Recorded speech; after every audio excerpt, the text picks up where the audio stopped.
Elle est surprise, mais un peu excitée par cela. Cependant, elle décide de dormir lorsqu'elle se rend compte que son verre de vin est à nouveau plein, bien qu'elle l'ait vidé juste avant.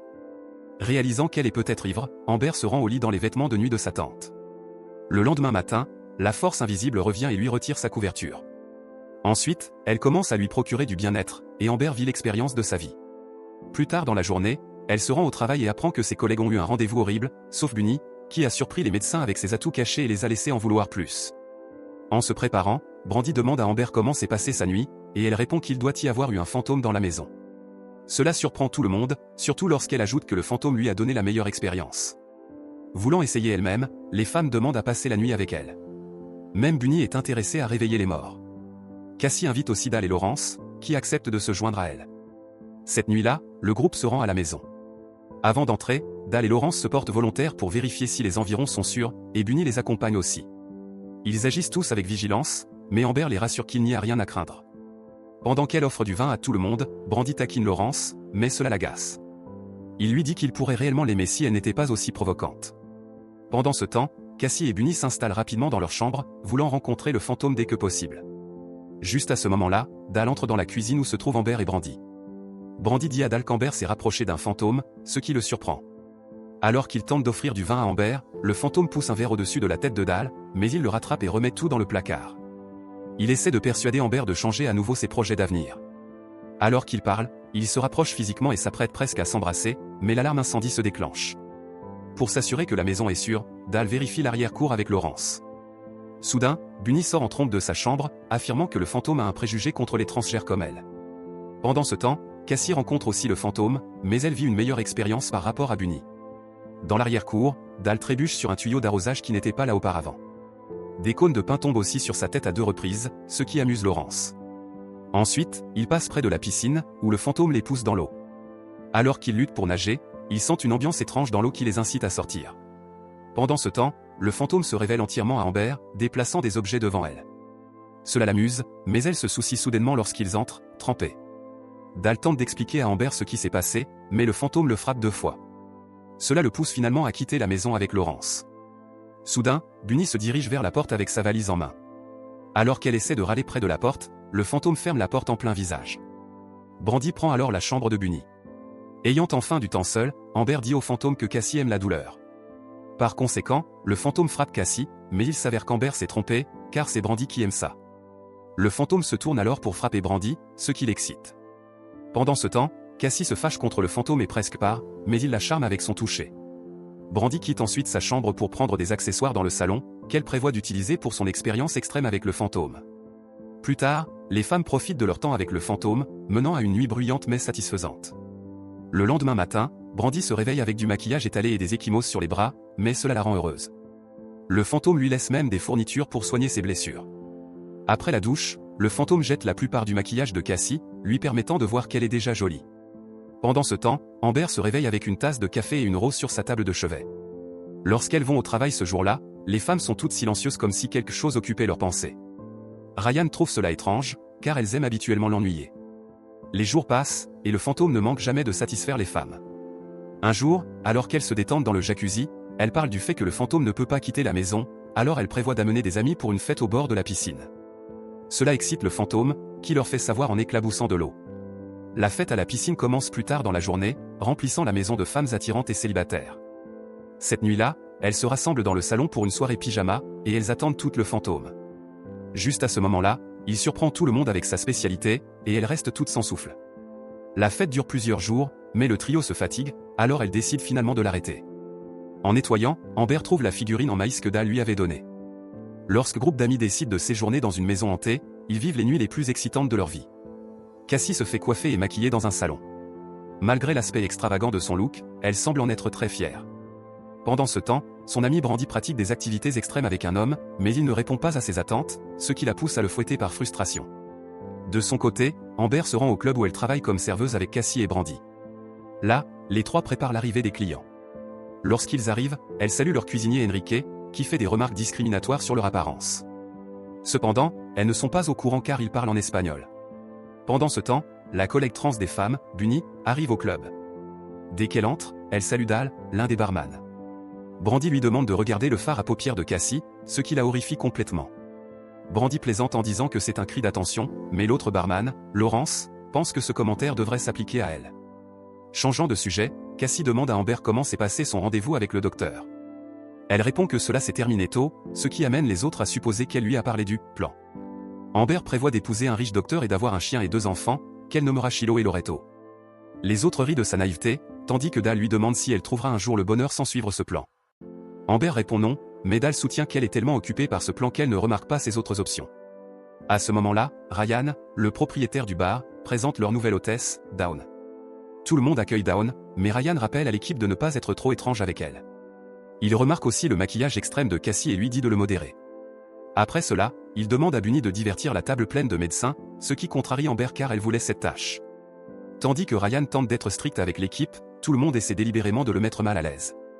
À la fin de la soirée, Bunny reçoit plus de $300 en pourboire et elle décroche même un rendez-vous avec 2 médecins riches. Cassie demande à Amber ses projets après le travail, et elle répond franchement que sa tante est décédée.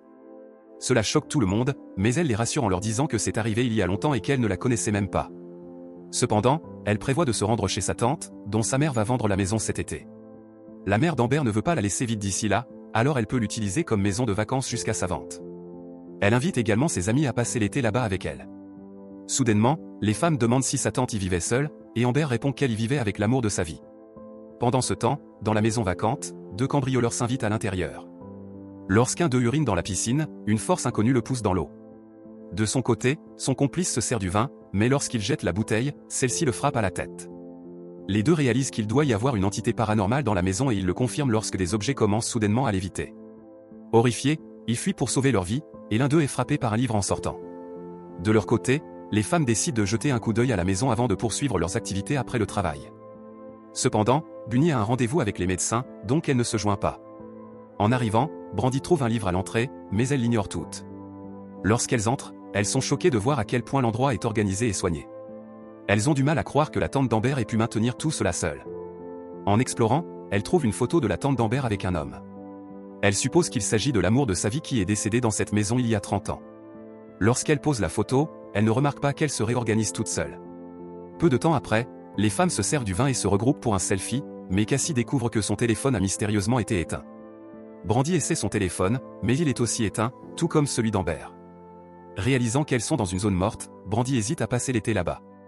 Cependant, Cassie rassure Amber qu'elle l'acceptera d'ici là. Les autres femmes partent peu après pour leur rendez-vous, laissant Amber seule pour passer la nuit dans la maison de sa tante. Avant de se coucher, elle boit du vin lorsqu'une force invisible la touche. Cependant, lorsqu'elle la pose sur le comptoir, le fantôme la détruit. Les jours passent, et les femmes poursuivent leur routine quotidienne en allant au travail et en passant la nuit avec le fantôme. Cependant, elles se rendent lentement compte qu'elles construisent aussi de véritables relations avec d'autres personnes. Amber se lie avec Dal, Brandy passe de bons moments avec Laurence, et Cassie s'entend enfin avec Ryan. Un jour, Amber et Dawn passent devant Enrique dans la cuisine. Enrique les insulte à nouveau en espagnol, mais il est choqué lorsque Dawn lui rétorque. Il s'avère qu'elle comprend la langue, remettant Enrique à sa place. Amber rejoint ensuite Cassie et Brandy dans la cabine d'essayage, où elle leur dit que sa mère la pousse à fonder une famille. Elle explique qu'elle en rêvait aussi autrefois, mais ses plans ont changé à cause du fantôme. Cassie lui demande alors quel est le plan, et elle répond qu'elle en a un nouveau, qui est d'être heureuse. Elle se tourne ensuite vers Brandy, lui posant la même question. Elle répond que c'est toujours le même, c'est-à-dire plus de douleur. Sa fascination pour la douleur déstabilise Cassie, qui lui demande pourquoi Brandy l'aime tant. Brandy réfléchit à cette pensée, réalisant que la douleur est la seule chose qui la fait se sentir aimée. Cependant, elle n'en est plus aussi sûre maintenant. Juste à ce moment-là, Cassie dit qu'elles devront se séparer du fantôme tôt ou tard. Cela dérange Brandy et Amber, car elles ne sont pas prêtes à le laisser partir. Amber veut des enfants et un mari, mais elle veut aussi garder le fantôme. Pensant qu'elle peut tout avoir, elle prévoit de sortir avec Dal. Cassie trouve cela amusant, car elle sort aussi avec Ryan. Alors que les deux s'extasient sur leur rendez-vous, Brandy les réprimande pour avoir trompé leur fantôme. Cassie et Amber lui assurent que cela ne leur ferait jamais de mal, mais Brandy leur montre soudainement son bleu, ce qui prouve de quoi le fantôme est capable. Cette nuit-là, Brandy reste dans la maison tandis que les autres vont à leur rendez-vous. Le fantôme lance des menottes et un fouet sur son lit, mais elle lui demande poliment s'ils peuvent juste se détendre pour la nuit. Cela contrarie le fantôme, qui sort de la pièce en trombe. Amber et Cassie reviennent bientôt de leurs incroyables rendez-vous, mais vivent la même expérience alors qu'elles s'apprêtent à se coucher. Cela les inquiète. Le lendemain matin, le fantôme montre clairement qu'il garde une rancune en perturbant leurs affaires. À cause de cela, Brandy emmène les autres dehors, leur disant de laisser tomber les hommes avec qui elles sortent. Juste à ce moment-là, la porte s'ouvre toute seule, et une forte rafale de vent souffle derrière elle. Horrifiées, les femmes réalisent que le fantôme peut en fait quitter la maison. Amber prend la responsabilité de tout, disant qu'elle a mis tout le monde en danger. À cause de cela, elle prévoit de parler au fantôme lorsqu'elle rentrera du travail. Cependant, Brandy et Cassie lui demandent de ne pas le faire, de peur pour sa sécurité. Plus tard dans la journée, Amber dit à Dawn de ne pas lui donner plus de table à servir, car elle prévoit de partir quelque part. Elle se dirige immédiatement vers la maison pour parler au fantôme, et quand ses amis s'en rendent compte, ils préviennent Dal, Laurence et Ryan. À la maison, Amber trouve le courage de dire au fantôme que tout est fini. Cependant, il se met en colère, ce qui l'amène à la plaquer contre le mur tandis qu'il se défoule et casse des choses dans la pièce.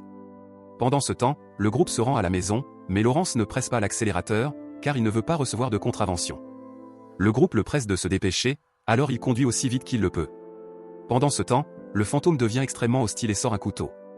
Cependant, lorsqu'Amber dit qu'elle aimera toujours le fantôme, il se calme. Lorsqu'elle ouvre les yeux, tout est redevenu normal, et la pièce est aussi rangée qu'il l'avait laissée. Juste à ce moment-là, le fantôme envoie leurs valises comme pour leur dire de partir. Le groupe arrive enfin, demandant à Amber si elle va bien. Lorsqu'elle répond que oui, tout le monde rassemble ses affaires et quitte la maison. Quelques jours plus tard, elles se réunissent toutes chez Amber pour une petite fête. Là, Laurence demande à Brandy de sortir avec lui, ce qu'elle accepte volontiers. Soudain, la mère d'Amber leur propose des biscuits et leur annonce que la maison a été vendue. À leur insu, Dawn l'a achetée. Pendant ce temps, Bunny est assigné à surveiller le club pendant que Ryan et les autres sont absents. Les deux médecins qui la convoitent la visitent, ce qui la conduit à refuser d'autres clients. Chez Amber, tout le monde regarde une photo de groupe de sa tante. À leur grande surprise, la mère d'Amber désigne une autre femme sur la photo, qu'elle révèle être le plus grand amour de sa tante.